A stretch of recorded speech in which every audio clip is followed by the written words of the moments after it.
friends! Welcome to this special holiday edition of Yarnyheart Fiber Art.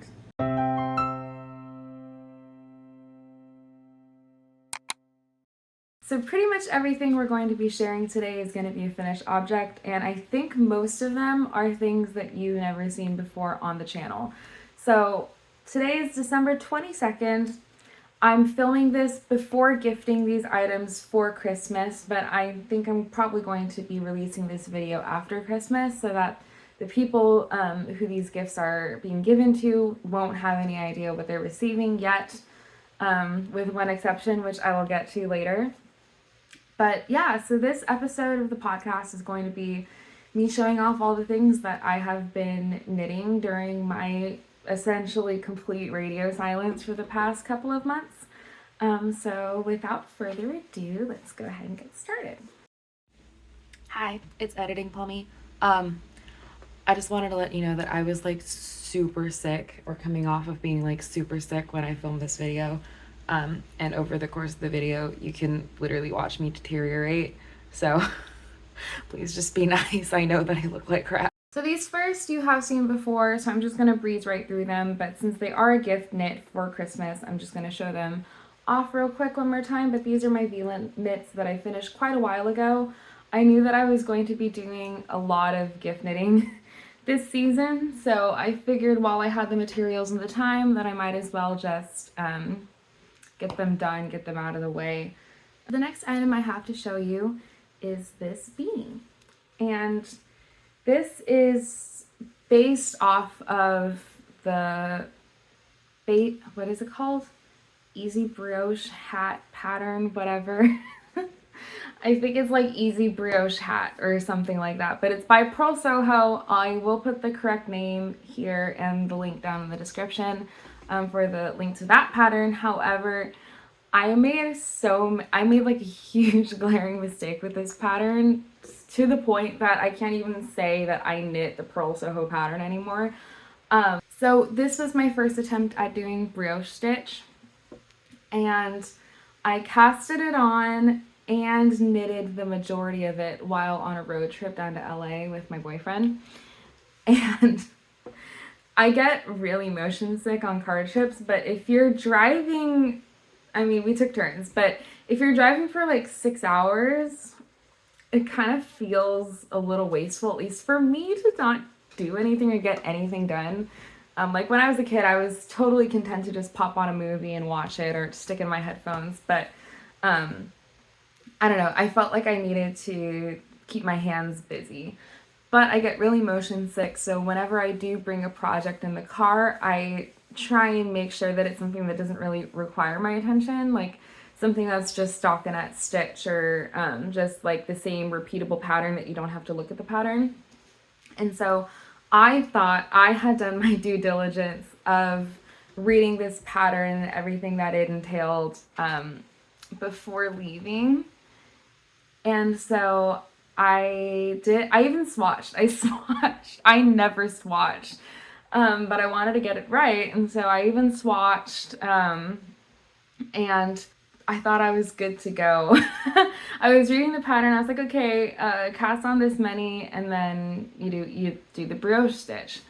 And what I failed to read further in the pattern is that you're supposed to alternate doing brioche knit and brioche purl. So, and then when I was doing the swatch, doing just brioche knit back and forth, it comes out as full brioche fabric. And then what I didn't realize is that when switching in the round, if you do just brioche knit, it's only half brioche. It's not a full brioche if you don't do the purls. So I got all the way to the crown decreases on the hat before I realized that I did half brioche for the entire hat and not full brioche, which goes to say it's still a nice hat. It became a nice hat. It's just definitely not the hat that I was supposed to knit, which I think is kind of funny, but I still think it's really cute. Yeah, so I did half brioche instead of full brioche, and at this, I also ended up with the wrong amount of stitches at the end.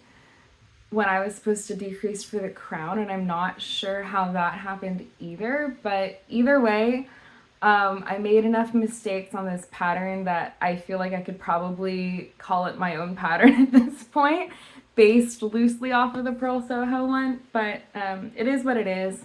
Another thing that happened with this is I made it way too big. Like, there came a certain point when I was knitting it, and I was like, this looks like comically big. This looks kind of ridiculously big, and I'm worried. But I kept knitting because I was probably up to like here at that point. I was like, that's too much to rip out. I don't want to rip all that out. So what I planned to do was to knit all the way to the end, and it would be a really big hat.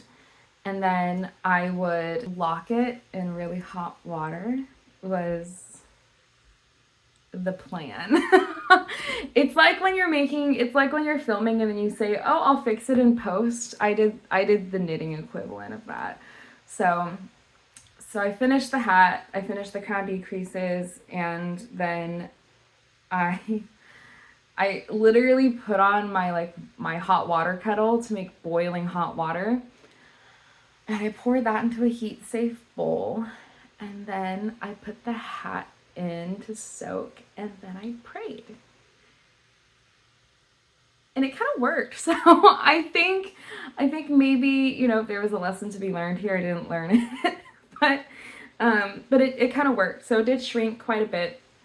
I'm not going to put it on because it is a gift for someone else. I want to keep it clean. But I had originally put it up to another commercial hat that I own for myself that fits quite snugly. And I found that the original circumference of this hat was slightly bigger than that hat at full stretch. So that's kind of when I knew I had a problem. But after blocking it in boiling water and not agitating it at all, like literally I just stuck it in there and I left it because this is not superwash wool. So I didn't want it to felt or anything, but after doing the boiling block, now its resting shape is quite a bit smaller than that other hat at full stretch. So I'm hoping that with this person's head being a little bigger than mine, probably, that will be a good size. And that is the other thing, the hat that I own is pretty snug on me, so hopefully, here's to hoping. Either way, I like how it turned out. I did end up liking how the fabric and everything turned out. It's a really nice wool to work with. So I used Blue Sky Fibers wool stock, I think is the line. But it's Blue Sky Fibers, worsted wool, and then this is just like their orange colorway. It's kind of like a burnt orange. It's a really nice wool. Like, I would totally work with it again. But it only comes in 50 gram skeins. So if I were to make like a garment or anything, I'd probably need quite a bit of it. So it could run up, but I'll keep it in mind because I really, really enjoyed working with it. So, and I recommend knitting something with it also. It's super soft. Like, it's really soft to the touch. And part of why I want to make something else with this is because I could see this being really, really soft even next to skin. Like the sweater I'm wearing right now, this can get kind of itchy if I wear it too long, but I can see this being pretty nice to wear. I actually don't even know what the mix is on that yarn. I'm gonna go get the ball again. Blue Sky Fibers, wool stock worsted, fine Highland wool. So there you go. So next up are, ta-da! I'm so proud of how these turned out. So these are the Tula or Thula mitts. They're spelled Thula, but I'm not sure what the pronunciation is supposed to be, but they're by Erica Heusser, and her patterns are beautiful. You've probably seen her pattern for the underwing mitts, which have kind of like a moth motif on them, that pattern's pretty popular, so you might have seen that one before, but I love her other patterns too. So these have these really pretty herons on the front of them, and then on the underside they have like this kind of arrow feather pattern going on. They're really gorgeous. They're so pretty. Then obviously I have a lot of ends to weave in. I finished this last night and I washed it last night. I left it to dry overnight. So I'm kind of crunching. I'm procrastinating a little bit, but it's fine. I'll have time to weave in the ends in the day or so before Christmas that I have left. But these are for my boyfriend, and I know that the sweater curse is like such a thing, and personally I know that it applies to mittens and non-sweaters too, but I think I've cracked the code of the sweater curse because I know other people who have knitted things for their significant others and not fallen victim to the curse, and other YouTubers even that have done it without invoking the curse. And I think, like, of course we have a tendency to be superstitious about things, right? But I really think the key behind the sweater curse is a communication or lack of communication, because what it is when you knit something for somebody and they don't know that you're knitting it for them, and they don't know that it's coming, or you haven't communicated about it, then it's easy for your gift to be something that is not something that they wanted in the first place. And that has nothing to do with your talent or your skill or the amount of effort that you put in as a knitter. It's as simple as giving someone a bought gift that might not completely suit their tastes, except you have that much more emotion in it because you made it with your hands. And so it has that much more attachment. And so I think the cure to the sweater curse is to talk openly with your partner about what you are giving them. And so my boyfriend actually came to the yarn store with me to pick out his yarn for these mitts. He chose the pattern and he's super excited about them. I've been sharing with him my progress and everything. And then, so I'm super excited to gift these. They're really cute. They're super fuzzy and warm, and I really hope he likes them. So the yarn that was used for this, the blue and the white, or the solid blue and the white, is also Blue Sky Fibers, but it's their fingering weight. I don't know what that one is called, but it's their fingering weight wool, and it's non-superwash, and so I'm hoping that with all the color work being here, I feel like, and it being a hand garment,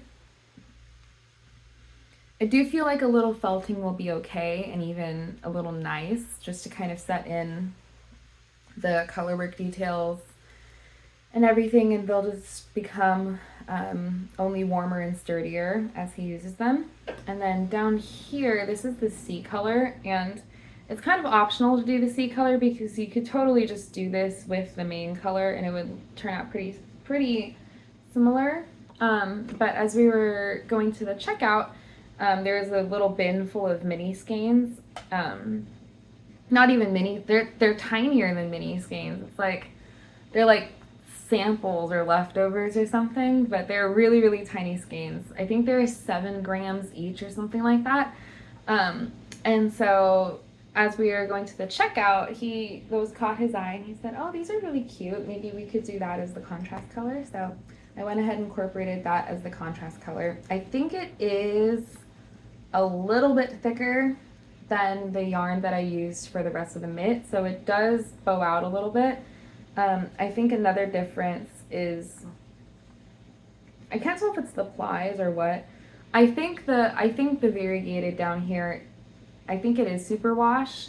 Just feeling the difference between the two fibers. It's definitely a different kind of wool. If I had to guess, this is probably like a superwash merino sock wool.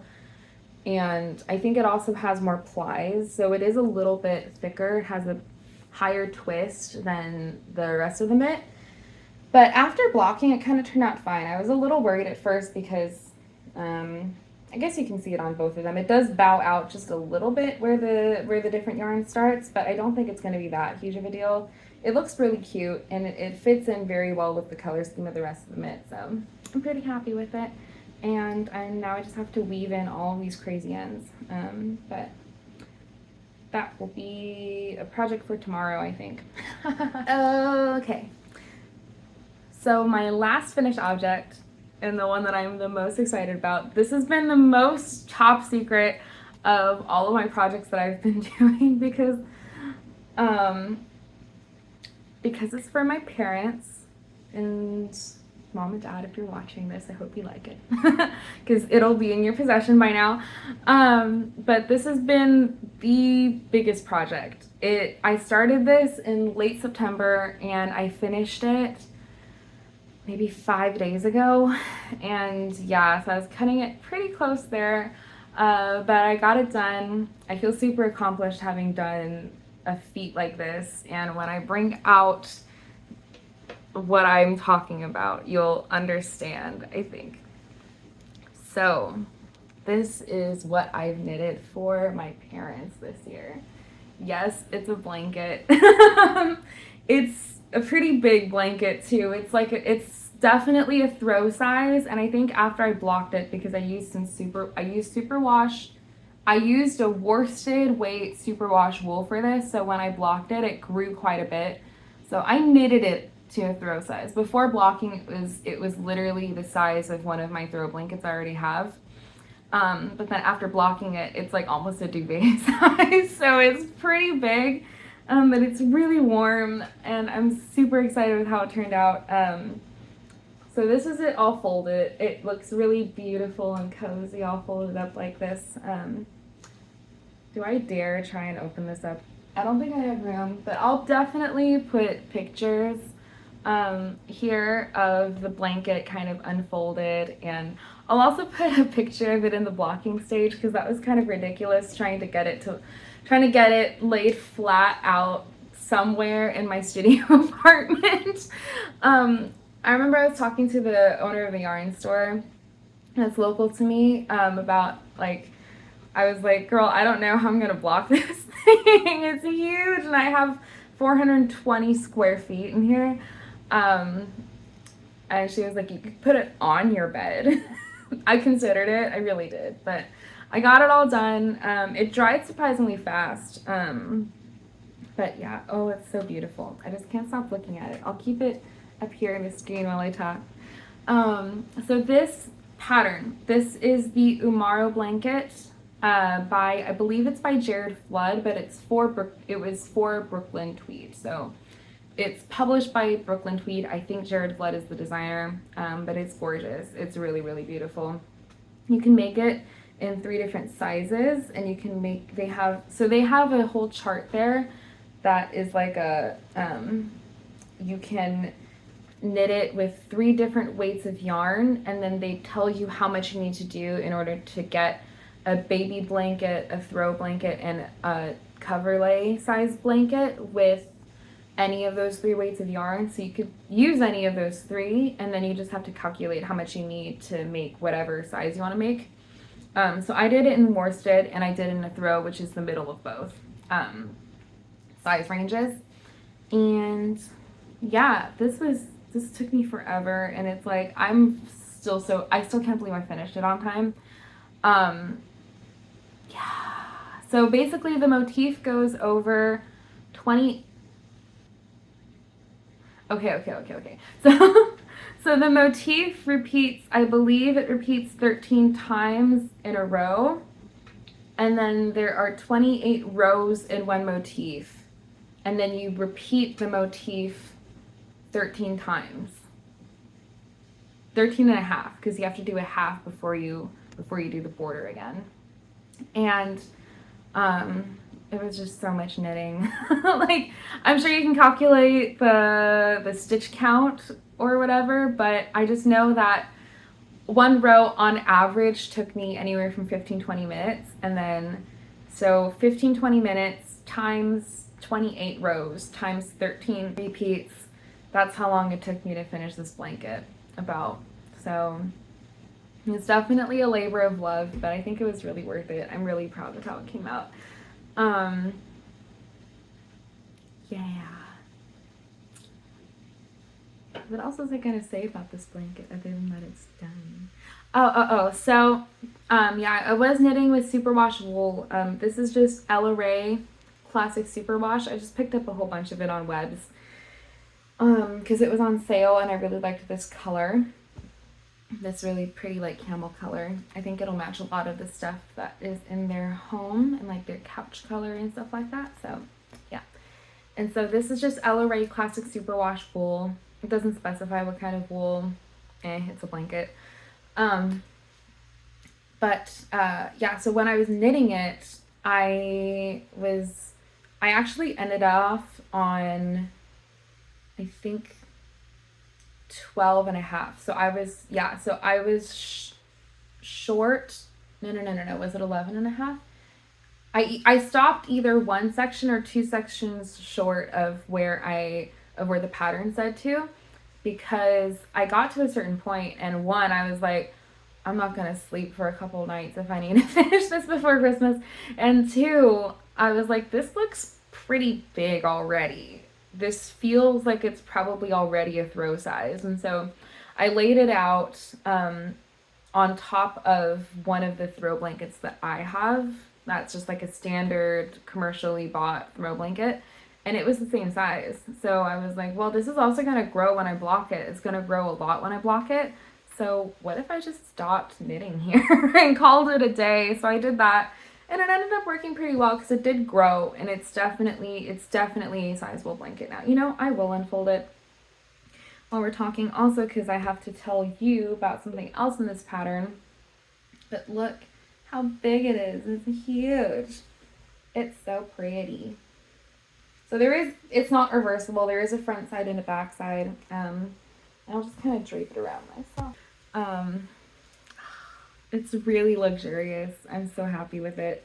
The one thing that I do have a complaint about in the pattern, and maybe I should have used some of my common sense, but I also think that the pattern could have done a much better job of talking about it. But I am going to have to steal this back from them sometime very soon to fix the bind off edge because I didn't have time to redo it right now, but it's a complete piece. And so, yeah, but I do have to redo the bind off edge. So in the pattern, it says use any bind off technique.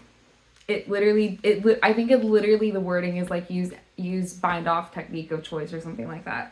And so I just did a pretty standard bind off with like a very like light amount of stretch. However, the cast on edge is super stretchy, and because it's a blanket, it's supposed to be symmetrical, right? Like you should have the same amount of stretch on both sides, and so the bind off edge is not nearly as stretchy as the cast on edge. So I want to steal this back at some point. I think I might do the super stretchy bind off, like Jenny's or whoever invented it. But you know the one, the super stretchy bind off. I think I might end up doing that one. A lot of times I don't like the way that looks for like sweater cuffs and stuff like that, just because it does flare out. But since it's a blanket and like the cast on edge is so stretchy because it's a seed stitch border, I don't think it'll look bad. I think it'll look just fine, especially because it's seed stitch, so it's not like the ribbing will flare. I think it'll stay pretty contained within the seed stitch. So I think I'm gonna steal this back and do the super stretchy bind off, but that'll be a problem for a different day. For now it's done. Can't forget it. Ooh. I love the diamond motif. So this is a combination of lace and cables. The cable is super simple. It's only like right here. You only do the cable part like once a motif, and then the rest is just like a lot of yarn over lace and then seed stitch. It's really, really, really pretty. So yeah, so this is the Umaro blanket. I almost want to keep it. I almost want to keep it. And the last thing I have to share with you is my whip, my 1 and 2 whips. Oh, I gotta grab the other one. Okay, so let's start with this one because this is a new one. This is the, okay, so this is the Wind Rises corset top that I'm working on. This is not for myself either. This is also a gift for a friend. And oh my god, Trisha girl, I'm so sorry. This is taking so long. My friend's birthday is Halloween night, and so this is what I was crocheting for her on request. She saw that I posted this, and oh sorry, I'm so sorry. This is the Wind Rises corset top by Stitchesandbern. And I love all of Bernadette's patterns. They're so whimsical looking, and I wish I had time to make all of them. And this was one of the ones that I thought wouldn't really be very flattering on myself if I made it for myself, but I loved the way it looked. And so, Trish, also thank you for giving me the excuse to make this top. She asked for this as her birthday gift, and it's gonna be a Christmas gift too. I'm sorry, it's taking forever, but I'm so close to done. This pattern's it's not simple in a sense, but it's very it's less complex than I thought it would be from just looking at like the product pictures. So I have the front part done, and I just have to make the back part and the sleeves. And then hopefully now that all the Christmas madness is over, I'll have enough time to finish this up and send it over to her. Okay. And then my next whip is one that I have shared previously. However, I believe I've made a lot of progress on this. I hope I've made a lot of progress on it. I think I have. I think I was just at the yoke, maybe, when I showed this to you last time. But this is my between petals pullover. I think it's backwards. Is that the right side? It's been a while since I pulled this out.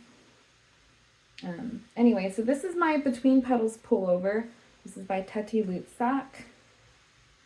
And I believe when I showed this off last time, I think I only had the yoke done, or maybe a little past the yoke. Or maybe, actually, I don't think the yoke was done yet. I don't think I'd split for sleeves yet. But I'm making really nice progress on this. And I haven't touched it since I started Christmas knitting, so I'm really excited to be able to pick this up again and finish it because I only have one sleeve left to do. I can't see if it's in the frame. There we go. I only have one sleeve left, and the sleeve is pretty much just stockinette. Like, you stockinette until about halfway down, and then there's like, I think, is it even an increase? Because they're balloon sleeves. They're really pretty sleeves, which are, I'm gonna be honest, they're a hell of a knit. A balloon sleeve, but I love the look of them. It's a lot of knitting though. It's a lot of knitting. But yeah, it's just stockinette until the end, and then you wrap a decrease and then the cuff. So I'm like so close I can taste it, and I really, really want to be able to wear this sweater before it heats up again, because it heats up pretty quickly here in California, no matter where you are in California.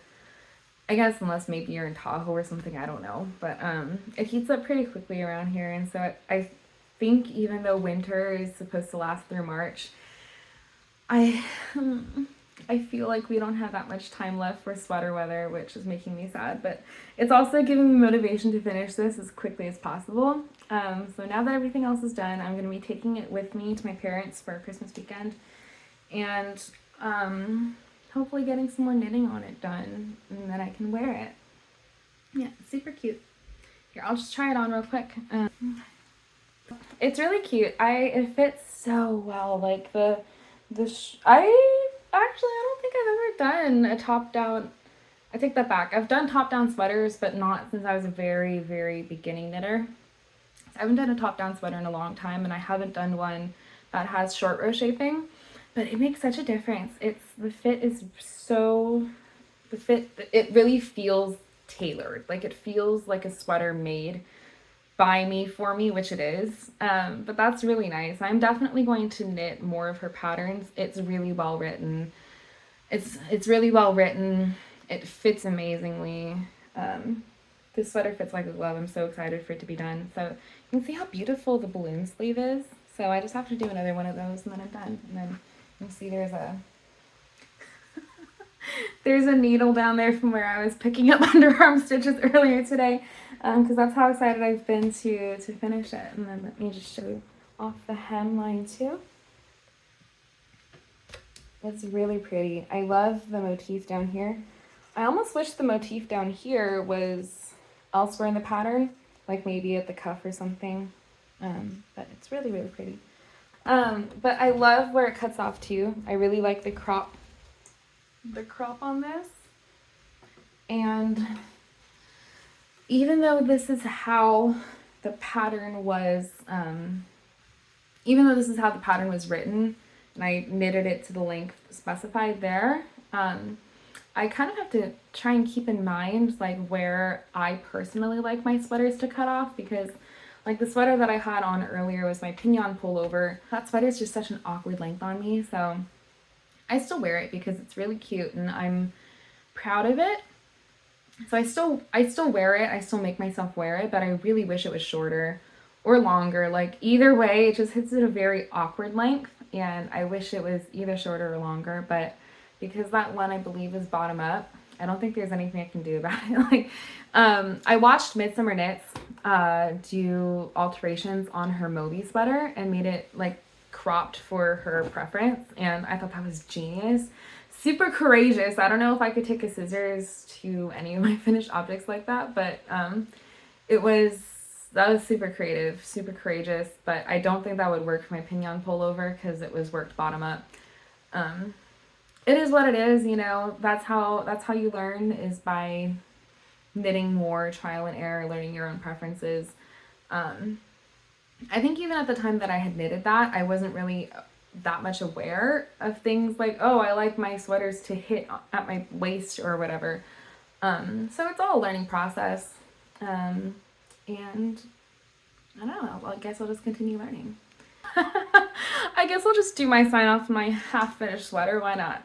Well, thank you so much for tuning in, everybody. I hope that next time I see you, I'll have some new projects in the works on the needles, new acquisitions to share. But yeah, this episode was mostly just a lot of finished objects, and I had a lot that I really wanted to share with you. So thank you so much for tuning in. Thank you so much for watching all the way to this part of the video if you're still here. It would really mean a lot to me if you took the time to hit that subscribe button. It really helps me out. I'm pretty close to getting 500 subscribers, which is the first YouTube partner tier.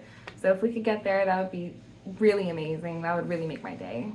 So if you like this video, if you like seeing what I'm knitting, what I'm up to, please feel free to subscribe, leave a like on this video, maybe comment below if you did any gift knitting this year, what you're knitting right now, what else you'd like to see from me in the future.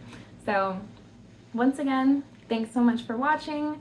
Happy holidays and probably Happy New Year by the time you're watching this. And I'll see you all next year. Bye.